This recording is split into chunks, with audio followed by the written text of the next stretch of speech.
Kita kembali di Sapa Indonesia Malam, saudara. Sesi terakhir saya langsung menuju ke Jawa Timur. Ada Ibu Gubernur Jawa Timur, Ibu Khofifah Indar Parawansa. Bu Khofifah, besok kita tahu bahwa ada rangkaian ibadah dari Idul Adha.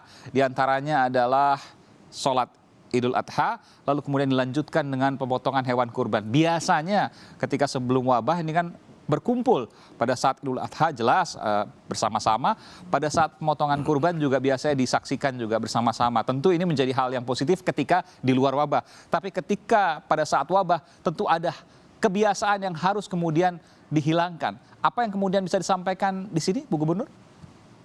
Ya, di surat edaran yang sudah saya tanda tangani 27 Juli yang lalu itu detail sekali, Mas Aiman. Siap. Jadi misalnya kalau ada pemotongan hewan kurban, saya sudah merekomendasikan kepada Bupati Wali Kota untuk bisa menyiapkan RPH-RPH. Pertama, pastikan hewan yang akan dijadikan hewan kurban itu asuh, dia aman, dia sehat, utuh itu artinya nutrisinya, dan halal.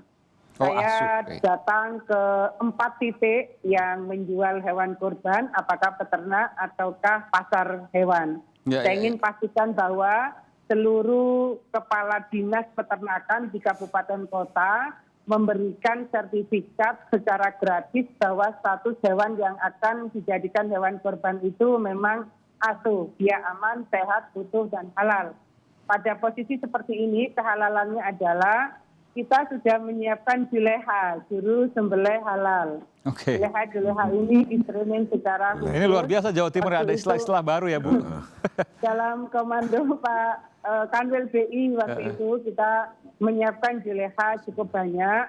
Kemudian lebih dari itu kita juga mengkoordinasikan dengan Bupati Wali Kota yang memiliki RPH. Sesungguhnya secara personal saya menyampaikan kalau bisa disiapkan RPH dan difasilitasi bisa memberikan gratis layanan RPH untuk hewan-hewan kurban. Jadi selain surat edaran, secara personal saya juga mengkomunikasikan dengan Bupati Wali Kota yang memiliki RPH. Kemudian kalau dari RPH berarti proses pemotongannya itu juga di RPH.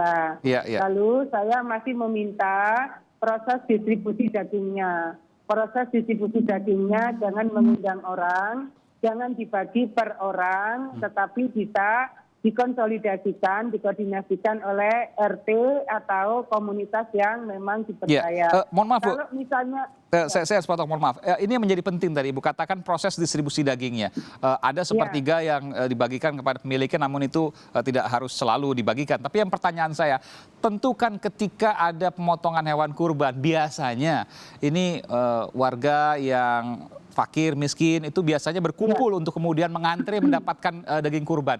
Ini agak sulit kemudian untuk dihindari walaupun di tengah pandemi. Bagaimana kemudian ini diantisipasi, Bu? Ya, sebetulnya dari tahun lalu kita sudah menyiapkan role model di Masjid Nasional Al-Akbar. Itu hari pertama seperti besok setelah sholat Idul Adha, itu hewan-hewan kurban ini tidak dipotong lebih dulu. Masyarakat bahkan bisa berfoto. Hewan-hewan kurban ini disiapkan tempat yang instagramable. Tahun lalu sudah dibuat seperti itu. Proses pemotongannya disiapkan di tempat yang sangat khusus. Mungkin Mas Aiman boleh saya besok invite misalnya teman-teman Kompas melihat sapi itu berjalan di atas karpet. Setelah itu ada musik di situ, pemotongan hewannya dalam suasana yang mungkin sangat higienis. Setelah itu pemotongan dagingnya juga, dan proses setelah itu tidak akan ada warga yang ada di sekitar itu karena DTKS, jadi data kesejahteraan sosial itu sudah ada di Masjid Al-Akbar lewat tim yang akan mendistribusikan ke DTKS. Itulah daging itu didistribusikan. Kita pakai ojol, dari tahun lalu sudah begitu. Insya Allah jadi tidak ada antrian di sana yang menunggu kemudian daging akan dibagi-bagikan. Mudah-mudahan tidak ada juga. Baik, terima kasih, Bu. Baik, terakhir apa yang bisa disampaikan Pak Kiai Marsudi? Bahwa pada bulan Dzulhijjah ini yang disyariatkan adalah fasholli li rabbika wanhar. Ini artinya ada 2 perintah. Perintah yang pertama adalah sifatnya individual, personal, adalah sholat. Sholat tadi kita bisa lakukan bagi yang zona hijau yang sudah boleh dengan tetap protokolnya, bagi yang zona merah maka ikuti aturannya. Itu sholat secara personal, individual antara manusia kepada Tuhannya. Tapi yang kedua ini, wanhar, berkurbanlah. Berkurban itu artinya mengajarkan untuk semangat memberi, semangat memberi. Bagi yang sudah bisa memberi kambing, berilah korban kambing, sapi, buffalo atau kerbau atau bahkan onta.